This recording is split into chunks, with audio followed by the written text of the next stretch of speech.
Imagine sitting in a plush Berlin apartment in 1943.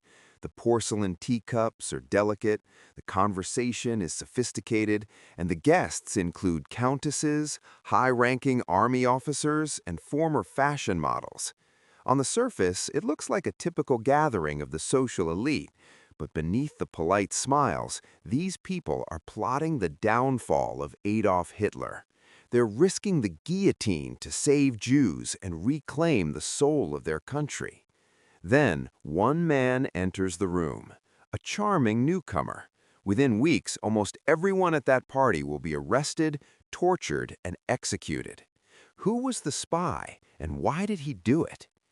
Today, we are stepping into the shadows of the Third Reich to uncover a story of breathtaking courage and devastating betrayal. Hello, everyone, and welcome back to the show. Today, we are diving into a gripping piece of narrative nonfiction that feels more like a high-stakes espionage thriller than a history book.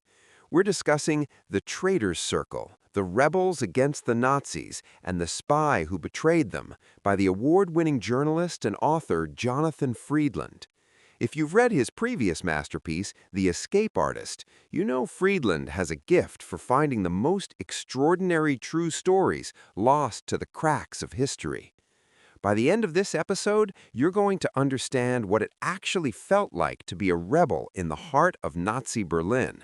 We'll explore the Sulf Circle, this group of unlikely heroes, and we'll dissect the psychology of the man who sold them out. More importantly, we're going to ask a question that haunts every page of this book. In a world of total tyranny, how do you know who to trust? To understand this story, we have to look at Berlin in 1943. This wasn't the triumphant Berlin of the early war years. The tide was turning, the city was being bombed, the air was thick with paranoia, and the Gestapo had ears everywhere. Most Germans were either true believers or too terrified to speak, but not the Sulf Circle. This group was led by Johanna Sulf, the widow of a high-ranking diplomat. These weren't radical young revolutionaries with nothing to lose. These were old-world elites, people with titles, status, and luxury. They had everything to lose. They met in secret, not to discuss politics in the abstract, but to take action. They forged passports, they hid Jewish refugees in their basements, and they maintained secret links with the Allies. They called themselves patriots. The Nazis called them traitors. It's easy for us to look back and say, of course they resisted, it was the right thing to do. But Friedland does an incredible job of showing the sheer, bone-chilling stress of their daily lives. Every knock at the door could be the end. Every letter sent was a gamble. They lived in a state of permanent red alert. Yet they continued to meet for tea and sandwiches to plan a future for a post-Nazi Germany. Now, hold that thought for a moment. If you're enjoying this journey into the hidden corners of history, please take a second to follow us on your podcast app. If you could leave a 5-star review, it helps us keep these stories alive and ensures we can keep bringing you deep dives into books that matter. It only takes 10 seconds, but it makes a world of difference for us. So how does it all come crashing down? It starts with a man named Paul Reich. He was a doctor, handsome, well-spoken, and seemingly a passionate hater of the Nazi regime. He was introduced to the Sulf Circle, and at a tea party on September 10, 1943, he offered to carry their secret messages to the resistance in Switzerland.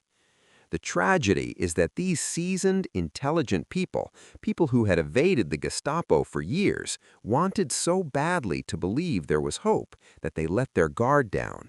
They trusted him, they gave him letters, they gave him names, and Reich walked straight out of that tea party and handed everything to the Gestapo.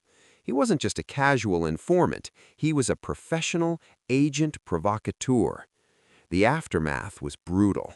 The Gestapo didn't move immediately. They watched, they waited, and then they pounced. The descriptions of the trials before the infamous People's Court are harrowing. You see the dignity of these aristocrats held up against the screaming, spittle-flecked rage of the Nazi judges. Freedland uses primary sources to bring these moments to life, making you feel the claustrophobia of the prison cell and the weight of the betrayal. But why did Reich do it? This is where the book moves from a thriller into a deep psychological study. He wasn't a high-ranking Nazi, he was an opportunist. He did it for money, for status, and perhaps for the twisted thrill of power. It's a reminder that the most dangerous enemies aren't always the monsters in uniform. Sometimes they're the polite guests sitting across from you at the dinner table. As we look at the legacy of the Solf Circle, there are three major takeaways I want to leave you with today. First, resistance isn't always a loud explosion or a grand battlefield gesture.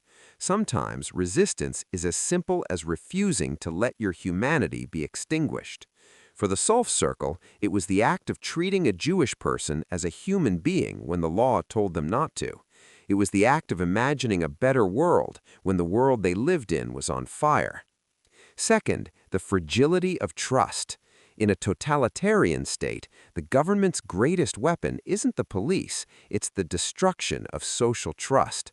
When you can't trust your neighbor, your doctor, or your friend, the regime has already won.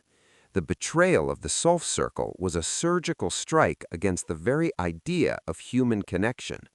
And third, the importance of the unsuccessful hero. Many members of the Solf Circle did not survive the war. They didn't get to see the fall of the Berlin Wall or the rebirth of Germany, but their stories matter because they prove that even in the darkest periods of human history, there were people who said no. They provide the moral compass that we still need to navigate our own world today. Jonathan Freedland has written a book that is frankly hard to put down. It's a tribute to the bravery of those who were branded traitors by a criminal state and a chilling warning about the price of betrayal. Let's go deeper into the heart of this circle and the terrifying machinery that tried to crush them. To understand the stakes, we have to talk about the women of the Solf Circle, specifically Hanna Solf and her daughter Lagi. In the Third Reich, the Nazis had a very specific, narrow view of what a woman should be, focused on children, kitchen, and church. But the women in this circle were the intellectual and organizational backbone of the resistance. Hanna Solf wasn't just a host, she was a bridge. Because of her late husband's diplomatic career, she had international connections that the Nazis couldn't easily monitor. When we talk about the Traitors Circle, we are talking about people who used their social privilege as a shield as long as they could. Imagine the courage it took for Lagi, Hanna's daughter, to carry messages through a city crawling with SS officers. They weren't just talking about rebellion, they were actively smuggling people out of the country. They were the underground railroad of Berlin high society. But then we have to look at the villain of the piece again, Dr. Paul Reich. To reach our 20-minute mark, we need to dissect the banality of evil here. Reich wasn't a soldier, he was a doctor, someone sworn to heal. Freedland highlights a chilling detail. Reich used his medical status to gain the circle's trust, pretending to be a man of science and conscience who was disgusted by Nazi eugenics. When the trap snapped shut in early 1944, the scene was like something out of a horror movie. One by one, the members were snatched from their homes in the middle of the night. They were taken to Ravensbrück concentration camp and the Moabit prison. This is where the book becomes a masterclass in tension. Freedland describes the interrogation techniques of the Gestapo, not just the physical violence, which was horrific, but the psychological warfare. They would tell Hanna that her daughter had already confessed. They would tell the army officers that their families were in protective custody. They wanted to break the bond of the circle. They wanted to prove that there's no such thing as loyalty when the pain becomes great enough. And then came the trials. If you ever want to see the face of legal corruption, look up the People's Court and its Chief Justice, Roland Freisler. This man was a monster in a red robe. He didn't preside over trials, he performed them. He would scream at the defendants until his face turned purple, calling them scum and beasts. He wouldn't let them speak in their own defense. There is a specific moment in the book where one of the members, Count Helmuth James von Moltke, who was loosely connected to the circle, stands before Freisler. Moltke was a towering figure of moral clarity. He told the court that the Nazis weren't just killing people, they were trying to kill the very idea of Christianity and the rule of law. He stood there with incredible dignity while Freisler shrieked at him. It reminds us that even when you are destined to lose the trial, how you stand in that moment defines your place in history. Now, let's take a quick breather. If you're finding this exploration of the human spirit in the face of evil as moving as I am, please share this podcast with a friend. We rely on word of mouth to grow, and your recommendation is the highest compliment we can receive.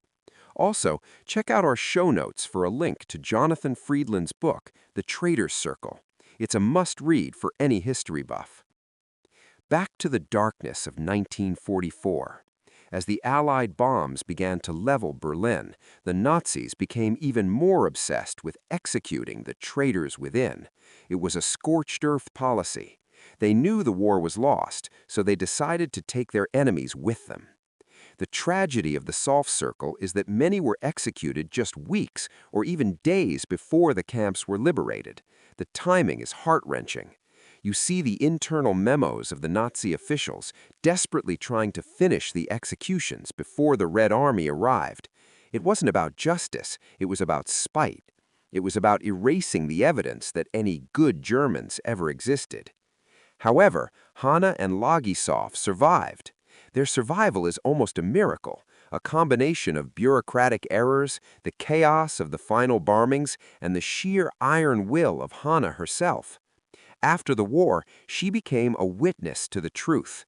She made sure the names of her friends weren't forgotten. She made sure the world knew that there was a circle that didn't break, even under the axe. So why does Jonathan Freedland's book feel so urgent in 2026? Because it forces us to look at the gray zone. Most of us like to think we'd be the heroes, we'd be the ones hiding refugees. But the truth is, most people in Berlin were just trying to survive. They looked the other way. The Soft Circle reminds us that neutrality in the face of evil is actually a choice to support the status quo. It also warns us about the Rechtses of the world. In our digital age, betrayal doesn't always happen at a tea party. It happens through data leaks, through social media surveillance, and through the erosion of the private spaces where we are allowed to disagree with the majority. To wrap up this deep dive into the Traitors Circle, let's look at your resistance roadmap. First, realize that your social circle is a source of power. The Nazis feared the Soft Circle, not because they had guns, but because they had a shared truth. Community is the first line of defense against tyranny. Second, understand that courage is not the absence of fear. The letters written by these rebels from their prison cells show they were terrified, they wept, they missed their children, but they acted anyway. And finally, remember that history is written by the survivors, but it is felt through the stories of those who fell. The members of the Soft Circle were traitors to a monstrous state, which makes them heroes to the human race. Thank you for staying with me through this long and emotional journey. It's important to tell these stories, not just to honor the past, but to sharpen our instincts for the future. Until next time, cherish your friends, protect your conscience, and never be afraid to sit down for tea with someone who wants to change the world.